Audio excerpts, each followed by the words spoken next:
I picked a national bestseller called The Best We Could Do, and it's an illustrated memoir by Thi Bui. I like the graphical novel, and it shows us, as you can see, really graphic um, about her parents' life before and after the Vietnam War, and her escape when she was a child and migrating to the United States as refugee. It touches on family, parenthood, the meaning of home, and importance of education.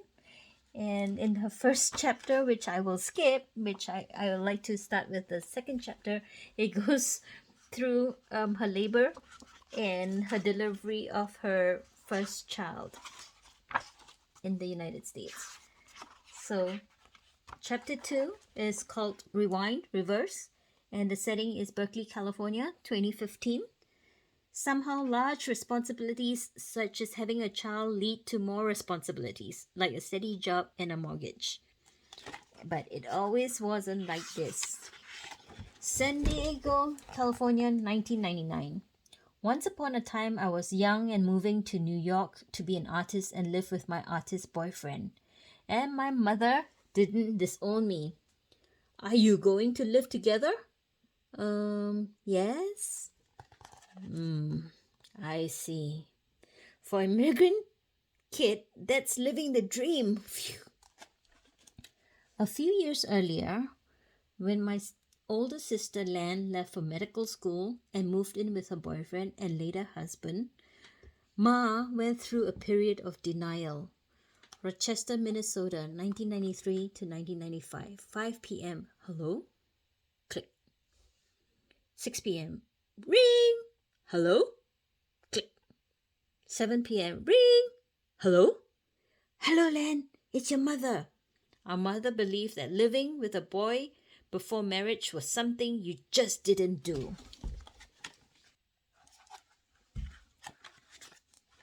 San Diego, around 1987.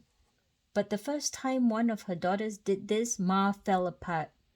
My other sister, Big, B-I-C-H, Big, was in college. She had a boyfriend since high school, but they weren't supposed to talk to him.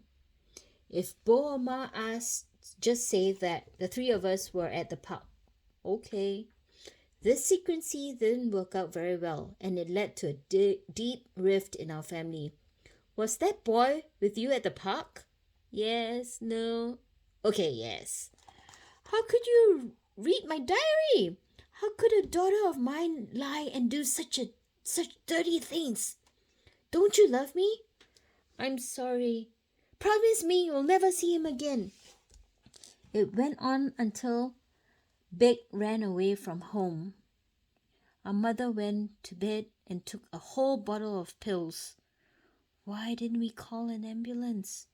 Then would have, but she moved out the year before because of problems with Bo. So at home it was just my little brother and me alone with Bo. We didn't know what to say to Bo. You don't have a sister named Big anymore. She is dead to us. I don't know what we would have done if Ma had never gotten out of bed again. We avoided ever talking about the incident to the point that Ma thought I didn't remember. I don't know if I ever told you, but I was there. How do you think I could forget something like that? Almost 30 years later, I didn't know I was still angry. These are people I came from. Ma, Bo. Quinn, Lan, Big. It's pronounced Big, okay? Thou, Thi, and Tum. I figured out more or less how to raise my little family, but it's being both a parent and a child without acting like a child that eludes me. We're such assholes. We are the lame second generation. Who, us? That's a bad word. You might look at this name and you might think, oh, how am I supposed to pronounce B-I-C-H again? It's Big, okay? My parents escaped Vietnam on a boat so their children could grow up in freedom. You think I could be more grateful? I'm now older than my parents when they made that incredible journey, but I fear around them I will always be a child. And they a symbol to me, two sides of a chasm full of meaning and resentment. Travis and I moved to California in 2006 to raise our son near family, trading the life we would build and loved in New York for a notion I had in my head of becoming closer to my parents as an adult. I don't know exactly what it looks like, but I recognize what it is not, and now I understand. Proximity and closeness are not the same. By American standards, we live like a tight-knit, multi-generational family. Ma in our backyard, my sister Len at her family 2 blocks away, Bo in the senior apartments 4 blocks away, my brother Tam and his family in the same town, and my sister Big and her husband only 2 towns away. Now, wow, it's like cheers. My parents are retired in good health and free to do as they please, but also lonely, aging, and quietly wishing we'd take better care of them.